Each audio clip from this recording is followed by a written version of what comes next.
इस पत्ते में सूरज की किरणों को सबसे ज्यादा मात्रा में सोखने की क्षमता होती है। इस पत्ते के सेवन से इंसानी गतिविधि को एक अलग स्तर तक ले जाया जा सकता है और अगर आप इसका सेवन करते हैं तो ये आपके न्यूरोलॉजिकल सिस्टम को बढ़ाता है।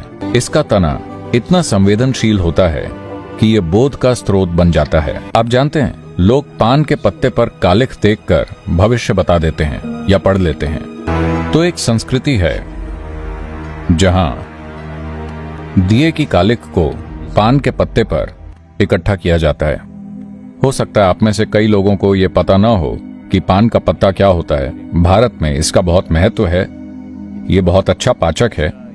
ये एक क्षारीय प्रकृति का होता है। अगर आपने अपने खाने में कुछ विषैला खा लिया है तो ये उसको निष्क्रिय कर देता है। कोई भी अम्लीय जहर बेअसर हो जाता है।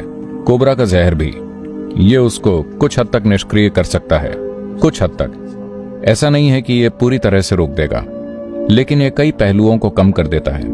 इसलिए खाने के अंत में लोग इस वेथलाई या विलेडेले या तांबुल का सेवन करते हैं। इस पत्ते के सेवन से मानव गतिविधि को दूसरे स्तर पर ले जाया जा सकता है और ये पत्ता तभी काम करता है जब इसका तना कम से कम 1 इंच का हो।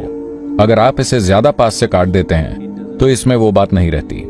ये पत्ता, मुझे पता है कि लगभग किसी भी पत्ते का इस्तेमाल किया जा सकता है, लेकिन ये विशेष पत्ता अगर आप इसे पानी पर रखते हैं तो इसका तना हमेशा उत्तर की ओर रहेगा।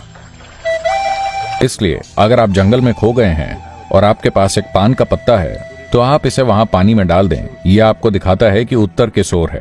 पान का पत्ता और बोध आपस में जुड़े हुए हैं क्योंकि ये एक न्यूरोलॉजिकल उत्तेजक बल्कि तंत्रिका उत्तेजक है।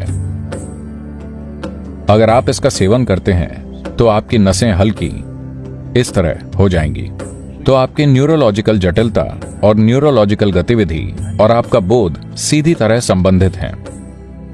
किसी भी दूसरे प्राणी की तुलना में एक इंसान चीजों को समझने में ज्यादा सूक्ष्म इसीलिए होता है क्योंकि हमारे पास सबसे जटिल न्यूरोलॉजिकल सिस्टम है।